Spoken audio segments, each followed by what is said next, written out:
Robert Becktum Heise. Many people know me as Mr. Inspiration. I'm coming from World of Inspiration Properties, and I want to be speaking to you about land mistakes that people commit in buying and selling land and houses, especially here in Uganda. We have many people that cry, I bought air, I sold to someone, now someone else is claiming the land, and so on.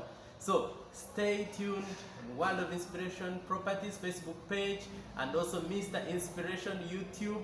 I will be speaking in a series over the next 1 month. I will be speaking to you every day, telling you about the different land mistakes, and I'm speaking from experience as someone that is involved in properties, in buying and selling land every day. That is part of what I do every day. So I have seen so many mistakes that people commit and which can be solved by just having knowledge.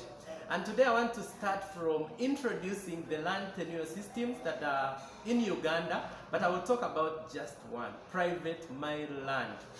Now, many people have heard a lot about private Mainland, but they do not know exactly what it is. Now, private Mainland is the land in Uganda that has titles. It was initially given to the chiefs who had titles, and eventually they started selling it, and now it is in the general population.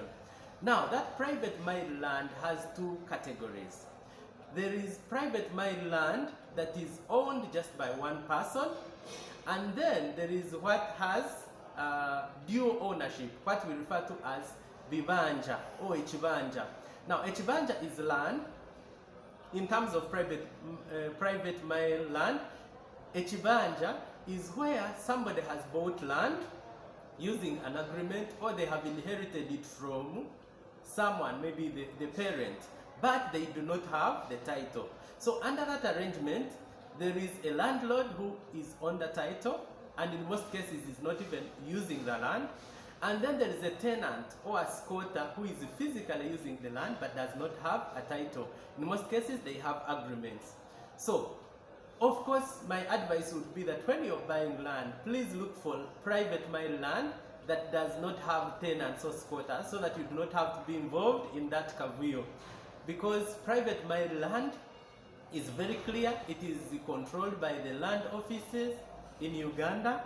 It has grid, it has mathematical ways of locating the exact land. In other words, you can have your title, you take it to lands, and the surveyor will trace the exact land where it sits. So you do not have cases of you entered my land, your boundary was extended, and so on. Anytime it happens, a surveyor can always rectify it.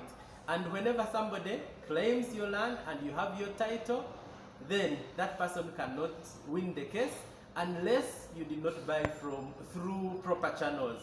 So I want to encourage you to always look for private Mainland that has a title. That title is for perpetual use. In other words, you have it all the days of your life. Even when you die, those that inherit from you, the administrators, can always transfer to their names.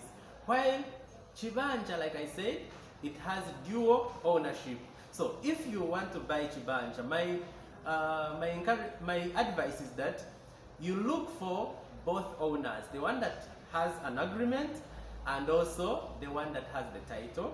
You negotiate with both of them, you pay them, and they both get involved in the transaction such that they sign for you, and then you have your title. Meaning after that, you'll not have to deal with any tenant.